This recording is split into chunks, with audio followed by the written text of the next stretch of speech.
And it was just the most amazing experience. I mean, yes, we do have the Lillian Allens in it who actually worked very closely with Jean Binter-Breeze. Her and Jean are the two women who are instrumental in bringing dark poetry to the West. And you know, even the men in dark poetry bow down to people like Lillian Allen and Jean Binter-Breeze, and they actually brought a different voice, a softer cadence to dark poetry. Afua Cooper, George Eliot Clarke. So all of those people are in this anthology. But what was very interesting for me was really connecting to this history, because I just wasn't aware of the slave trade in Canada. There were slave auctions.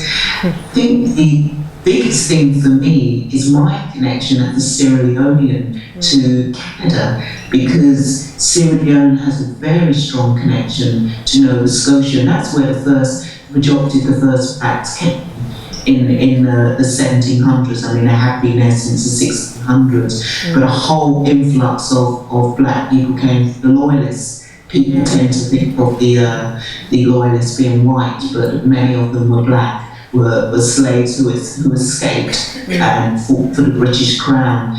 So, you know, I wasn't even aware of the slave castle in Sierra Leone, Bunce Island, where all the slaves who were captured were taken to Bunce Island and then shipped out to the rest of the world. And then you have Freetown, where of course I am familiar with, where the free slaves were taken.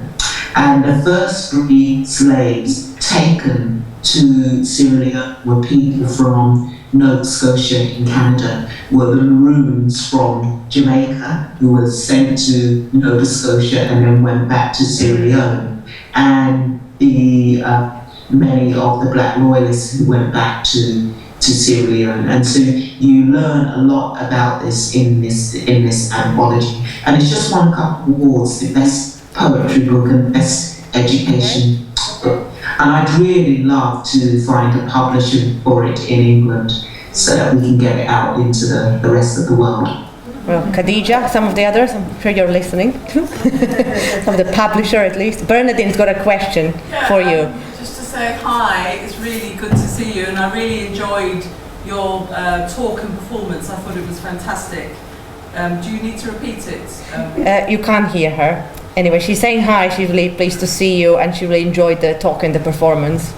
I really enjoyed Borrowed Body. The new novel sounds fantastic. The Borrowed Body as well, and the new novel sounds fantastic. So what have you done to try and get it published in the UK? Why don't you try and get it published in the UK? What has she done? Oh, what have you done? Sorry, to try and publish. Can you say Bernadine? Yes, I did. It's Bernadine. Yes, hi. Yes, I know it's Bernadine. I can hear her beautiful voice. Hi, Bernadine. So she's asking you, what have you done to get it published? No, sorry.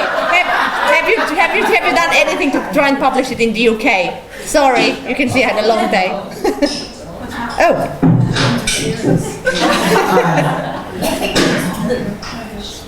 So, did you hear my question? No. Have you done anything to try and publish it in the UK? The new novel. What have you done?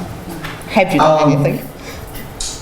Well, actually, initially, I started looking for agents, and then I had a couple of near misses as it goes, and then I got involved with the anthology, and so, you know, it got kind of shelved, and I just started looking, and I haven't, I mean, it's interesting, I haven't started looking in the UK. I was, you know, wondering whether I could get a Canadian publisher, but, you know, I mean, yeah, I do need to put my head to it, I mean, which is why I wanted to actually find an agent for the book, because then I don't have to spend the energy of trying to find a publisher, but then it takes energy, as those of you know who have tried to find an agent, a literary agent, that takes energy too.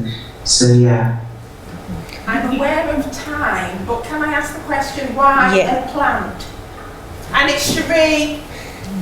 What was your question, Cherie? Again, so it's a question from the last question from Cherie. The narrator is why it's a plant. Why is the narrator the plant in your new novel?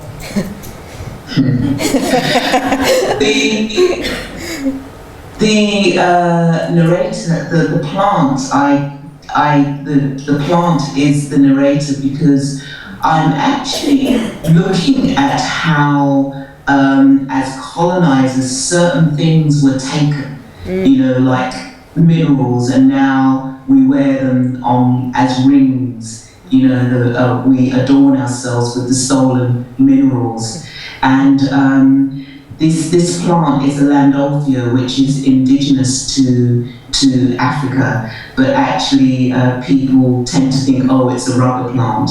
And I was just looking at how the metaphor being uprooted and then being colonized, so it just doesn't just happen to humans, but it happens to plants as well. And the plant is the witness. The plant is the one that resonates with the child who isn't aware that it has black father, the child who's brought up to be white.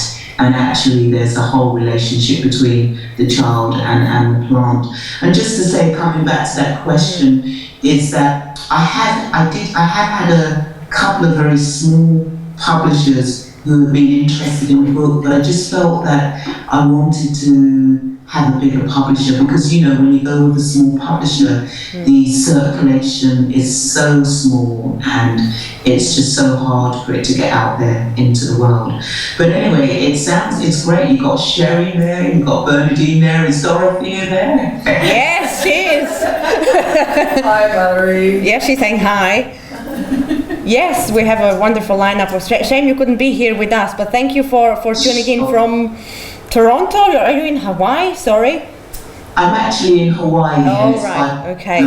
Sorry we woke you up at probably 4 o'clock in the morning, but thank you very much for, you know, talking to us, and hopefully we'll see you soon in Britain for one of the next conferences. Yes. Yeah, enjoy your conference, and yeah, great to hear all of you. Thank you for doing the work, and look forward to seeing you all soon. I'll be in the UK next year. Lovely. Thank you, Valerie. Thanks very much.